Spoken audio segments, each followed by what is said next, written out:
exposure-nya itu nggak bisa kekunci, soalnya lari-lari pasti. Coba atur ininya, exposure-nya jangan terlalu terang, lebih bagus agak gelapin dikit.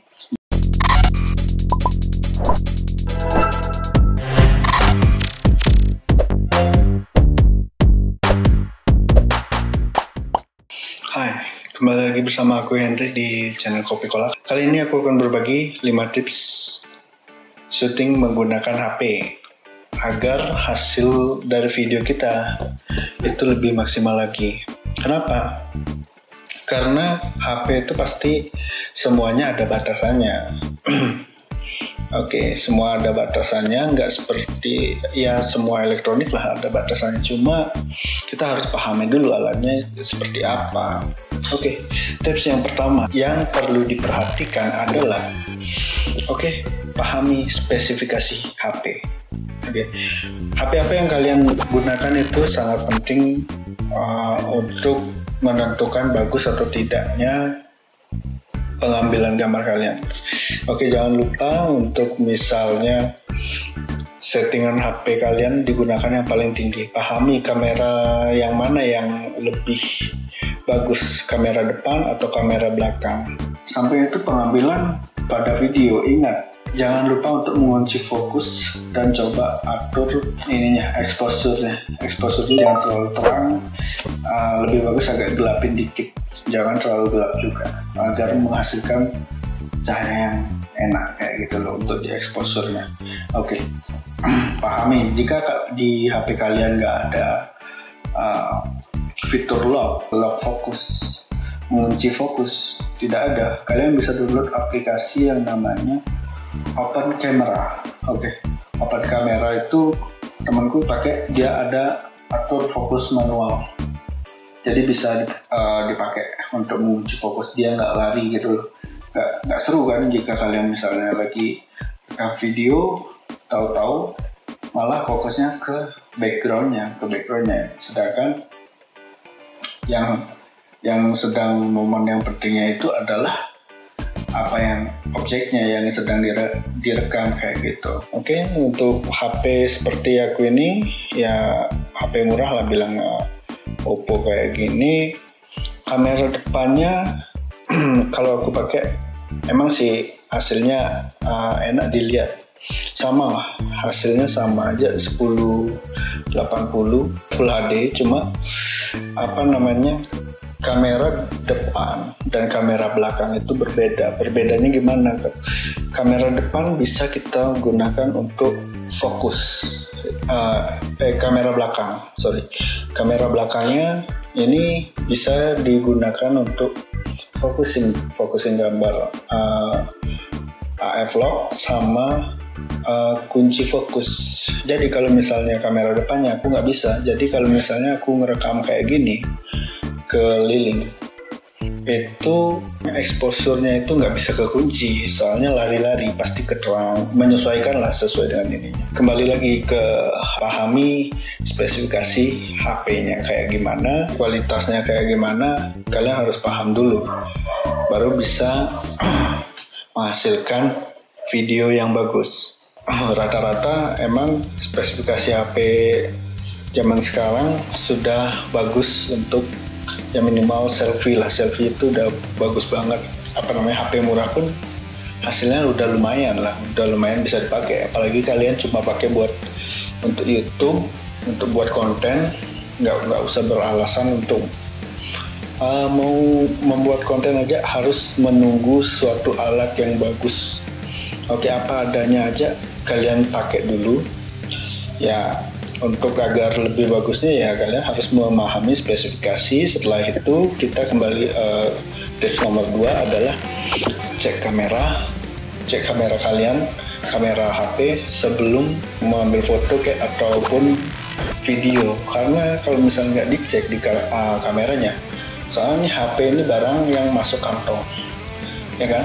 Barang masuk kantong, pasti kameranya ini kena sentuh kayak gini. Nah, setelah kena sentuh, jadi otomatis ketika kalian mau mengambil video dan lupa untuk membersihkan kameranya, itu akan menghasilkan video yang kurang maksimal, bisa agak ada putih-putihnya kayak gitu, kayak kabut gitu loh.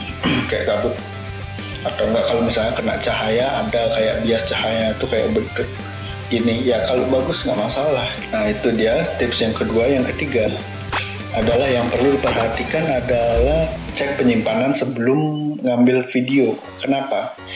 Karena kalau misalnya HP kalian nggak kuat, ya kan, ini penyimpanan hampir full, kalian pakai ngambil video, sedangkan aplikasi yang berjalan di background itu banyak juga, itu akan mempengaruhi kinerja dari video kalian. Bisa-bisa kayak aku nih, kayak aku punya teknisi, dia buat rekam video sendiri pakai HP, mungkin kepenuhan HP-nya masih dipakai untuk ngerekam, jadinya suaranya itu lari, omongannya sampai mana, habis itu suaranya di belakang, atau suaranya duluan, habis itu dari mimiknya itu nggak cocok, nggak sinkron lah sama dengan dari video sama dengan suara audio, itu nggak sama kayak gitu loh.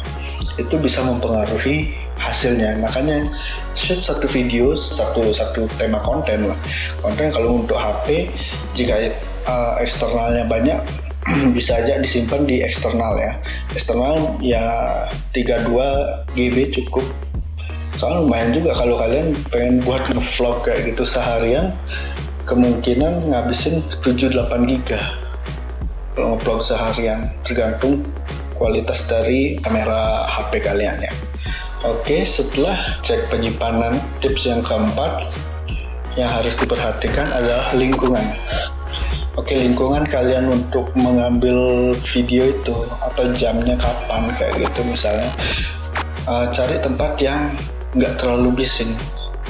Kenapa? Karena HP itu merekam kan, karakter mic-nya itu sensitif banget untuk merekam di area sekitar kita yang kayak gini, nggak fokus lah. Apalagi kecuali ada mic tambahan. Jika kalian gini, beli aja mic-nya mungkin 100 ribuan untuk mic tambahan, pakai clip on di sini. Untuk HP ya pakai itu lebih jelas kalau kalian mau pakai HP kayak gini.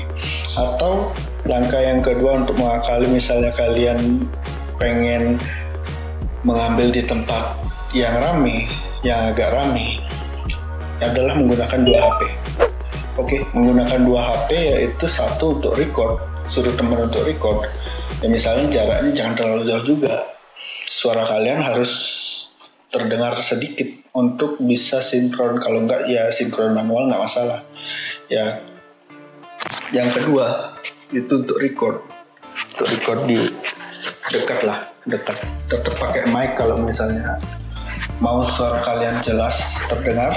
Ya itu kalau misalnya kita udah lihat visual yang jernih, setelah itu pengambilannya bagus. Kalau masalah pengambilan kan, kalau misalnya vlog kayak gitu nggak masalah, agak goyang sedikit atau kayak gimana, itu sudah wajar. Dan kadang orang-orang sinema juga yang buat film juga memerlukan footage yang seperti itu, yang goyang-goyang. Kalian nggak perlu terlalu perfect banget, kecuali misalnya untuk portfolio, untuk hotel, kayak untuk produk atau kayak gimana, itu baru harus bagus. Kalau misalnya untuk vlog nggak masalah, agak goyang sedikit. Yang penting temanya tersampaikan, apa yang kalian ingin sampaikan tersampaikan dengan baik dan dengan jelas. Nggak misalnya kalian menonton sebuah video tentang tutorial, apalagi tutorial kayak gini yang kita ngomongin video. Nah kan, kita ngomongin video tapi tutorialnya mengambil gambar aja, video yang ditonton aja kurang bagus, apalagi kalian ngasih tutorial, ya kan? Sebelumnya juga kita harus perhatikan di mana letak mic-nya. Oke, jika kalian mengambil video vlog menggunakan HP, posisinya kan pasti begini, ya kan? Begini. Habis itu di sini adalah Di sini adalah tombol record. Otomatis kalian megangnya seperti ini. Nah, seperti ini nih. Nah, sedangkan speakernya di sini. Speaker itu ada di sini. Kalian akan nutupin speakernya. Bukan speaker, mic. Oke, mic-nya ada di sini. Atau ngomong, kalian menutupin. Otomatis nanti pas kalian ngedit, suaranya akan kadang kedengaran, kadang enggak, karena kalian nutupin mic-nya. Itu sering sekali terjadi ketika kalian, bukan kalian aja, aku juga kayak gitu. Ketika mau pakai gini, untungnya juga aku nggak pakai footage, nggak pakai untuk ada suaranya, karena aku nggak ada ngomong, cuma memperlihatkan sekitar aku aja di belakang aku kayak gitu. Nah, itu harus diperhatikan banget mic-nya, jangan sampai ketutupan untuk pengambilan video. Oke, video menggunakan HP. Oke, yang kelima tipsnya adalah pahami skill sendiri. Oke, kalian harus paham kalian mau ngedit di mana untuk menentukan hal-hal yang tadi, misalnya pengambilan video mau menggunakan 2 mic. Jika kalian menggunakan aplikasi HP, kemungkinan nggak ada untuk mensinkronkan suaranya. Istilahnya suara dengan video dengan suara recording menggunakan HP lain lagi. Kemungkinan nggak ada itu. Ya, jika menggunakan Premiere, kalian bisa menggunakan dengan mensinkronkan video dengan suara yang telah kalian ambil, dengan syarat objek suara yang kalian pengen ambil itu terdengar juga di kamera yang sana, bukan cuma di kamera satu aja, di perekam suara, tapi juga kalian harus terdengar di kameranya. Oleh karena itu, kalau misalnya kalian menggunakan HP, usahakan tempatnya itu nggak terlalu bising. Oke, semoga ini bermanfaat. Itu dia tadi 5 tips yang aku saranin buat kalian. Semoga video kalian di kemudian hari menjadi lebih bagus lagi, walaupun nggak menggunakan alat yang wah, setidaknya kalian memaksimalkan menggunakan alat yang kalian miliki.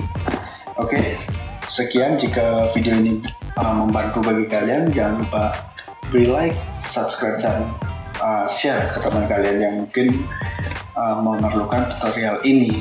Jangan lupa, berbagi itu adalah hal yang mulia. Oke, sampai jumpa. Oh, this you crazy mother.